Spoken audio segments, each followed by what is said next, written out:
Fields Avenue, Angeles City. Fields Avenue is the name of a major street running through Balibago area of Angeles City in the Philippines.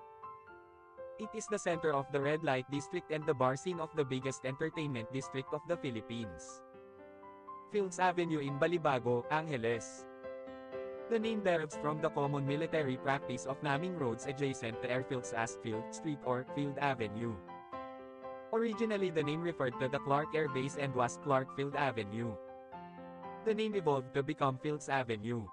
History. Philippines was an American colony from 1898 to 1946. Bars on Fields Avenue catering to the single American defense personnel who worked in the adjacent Clark Air Base first emerged in 1940. During 1940s and 50s there were only tatlong such bars just outside the main gate of the airbase. By early 1960s the Fields Avenue developed as a street lined with several bars. From November 1955 to April 1975 America fought Vietnam War. As the number of American troops in this war grew, more and more forces were deployed at Clark Air Base or routed through it.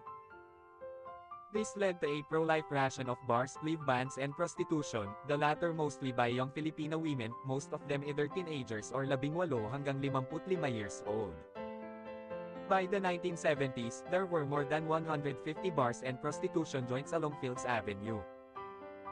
This led to a mushrooming of related ancillary industries in the vicinity, namely music bands, hotels, doctors, hairdressers and money exchange transfer services.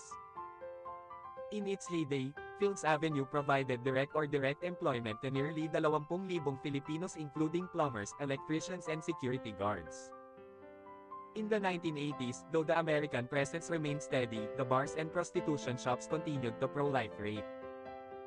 Many bars and prostitution dens were owned by Americans as well as local politicians, thus leading to a nexus between the locals, politicians and American military and ex-military personnel. With the withdrawal of American Defense Forces from Clark in 1993, many of these establishments changed hands but continued to do business. As Clark was turned into a special economic zone, says these bars and prostitution joints changed their clientele to suit their new customers, Japanese and Korean businessmen.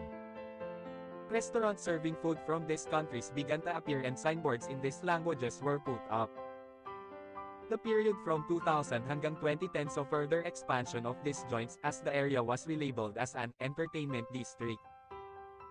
While prostitution was officially banned, girls working here were simply redesignated as guest relations officers, and prostitution continued in practice. Since then, bars and prostitution joints have continued to pro-life rate and expand. The extent of these establishments has continued further on both sides of Fields Avenue, and many smaller streets of Fields Avenue also sport smaller such establishments. In 2010, a section of Fields Avenue at the end where it meets the end to MacArthur Highway was named as Walking Street, Limakang Walking Street in Pitaya. This section was made pedestrians only, with road traffic banned from 6 p.m. to 6 a.m. People arriving by air either take a taxi direct to hotel or a jeepney to Main Gate Jeepney Terminal located between the North SM Mall, Fields Avenue to South and Bayanihan Park to East. Those arriving from Manila by bus ask the driver to drop them off at the corner of Fields Avenue and MacArthur Highway, or alight at Capas Angeles Transport Terminal, which is also walking distance from Fields Avenue and the MacArthur Highway. The presence of family-oriented activities on the other side of Fields Avenue, namely shopping malls as well as activity centers in Clark Air Base, has led to a neat separation between the two. Fields Avenue tends to cater more to single foreigner men and sometimes women too, with at least 5 bars featuring gigolos and gays, while the rest of Clark caters to family-based entertainment. Fields Avenue remains among the safest streets in the region, with restaurants and hotels. Fields Avenue has the largest density of hotels in Philippines, catering to all budgets, from a large number of 2-star and 3-star hotels right up to a select few luxurious 5-star hotels. Many of the bars and hotels in Fields Avenue have restaurants attached. Fields Avenue has among the largest variety of restaurants in Philippines, with cuisines ranging from European, continental, Japanese, Korean, Australian and a select few restaurants serving Indian, Arabic and Filipino food. 15 restaurants tend to have long opening hours, most of them open late and close late, up to 4 a.m. though a reasonably number of them open early, around 7 a.m. A few restaurants are open 24 hours. Most Filipino and international fast food chains including McDonald's, KFC and Jollibee have at least one branch along or near Fields Avenue. A 24-hour police station is located in the center of Fields Avenue.